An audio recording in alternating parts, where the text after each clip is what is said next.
HorseGirlTV. I'm Angelea Kelly. Today we're going to learn about reining.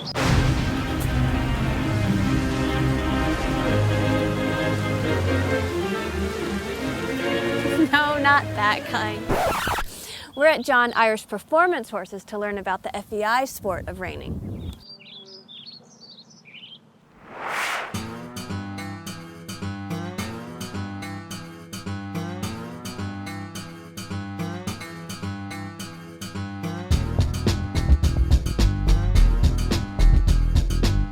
Now the reining saddle, they like the barrel saddle, it has like a higher swell right here. Yeah.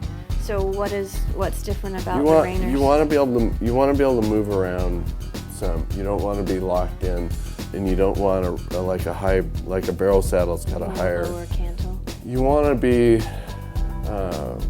like in an athletic position. That's what I describe to people. And they have a fairly small horn. It's not like a roper horn that's thicker. No. And then the forks, there's really no fork either. No. That's just for the ropers that use the forks, or the bulldoggers that use the forks? That's for like the cowboys that are riding the bucking horses. Okay. Yeah. Okay. Yeah. I don't go there. No. Yeah. I don't get paid enough to do that.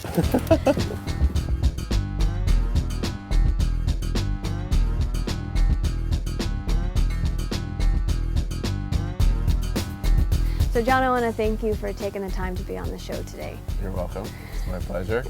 So tell us, how did the sport of reining develop? My understanding is it came from the Spaniards, and it developed out of the working ranch and needing to have your horses broke to where you can go out and use them and work cows with ease, and you can do your job without having to worry about whether your horse is going to be there with you. How has the sport changed since its induction into the FEI? It has sparked some additional interest in working towards becoming an Olympic sport. Probably the biggest difference is it's increased the awareness and popularity more worldwide than just in the U.S. So it's a true international sport now, or becoming a true international sport. Yes. What do you look for in an ideal reining horse? Is conformation important? Conformation is important, and equally as much their temperament and disposition. If mentally they're fractious and or they're not trainable, you're going to have that constant battle and constantly be struggling, knowing that they can do it, but mentally if they don't want to give in to you and work for you, then at the end of the day you're not going to have that really quality horse. Are the sliding stops, are they rough on the horse's hocks? When I explain it to people, it's not any different than football, basketball player. There's wear and tear, and there's no way around that. Once the horse knows what you want to do and they start to get proficient at it, there may be an entire week go by where I don't stop them. So. Do people get dizzy when they first start doing spins and such? They do, and it's pretty common. You have to build up an immunity to it, for lack of better words. It's just part of the experience, in my opinion. Just take Dramamine? Yeah. Woohoo! There you go. Yeah. Is there a required uniform? They require a Western attire. You have to have boots, jeans, long sleeve shirt, and a cowboy hat. You can wear chaps, but chaps are optional. Spurs required? Spurs are not required. Rarely do you see people ride without them. It depends on the horse.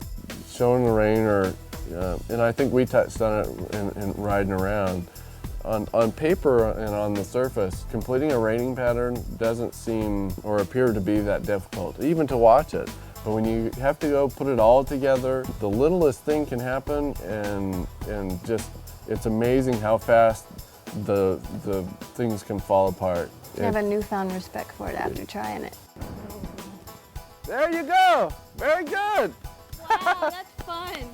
It's definitely more difficult than what it would appear to get it all put together and to have a nice solid run.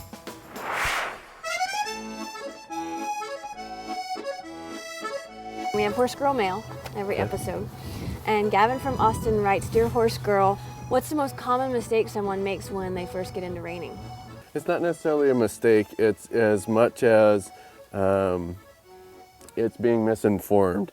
And one of the things that inevitably will come up when I do a lesson, especially for the first time, is the spurs that they're using. So a lot of people, they'll show up with a spur not unlike this, that's got a small rowel, and they think that they're being kind to their horse. In actuality, these can be really severe because of the surface area, as opposed to a spur like this. The more aggressive you ride, the more it's just going to dig into the horse, and the more irritated, and the more their tail's going to get swishing around. This spur, this is one that I use pretty much every day. Again, a larger diameter. You know, by comparison, most people would see the two spurs and they would think that this was by far the more aggressive spur. Right.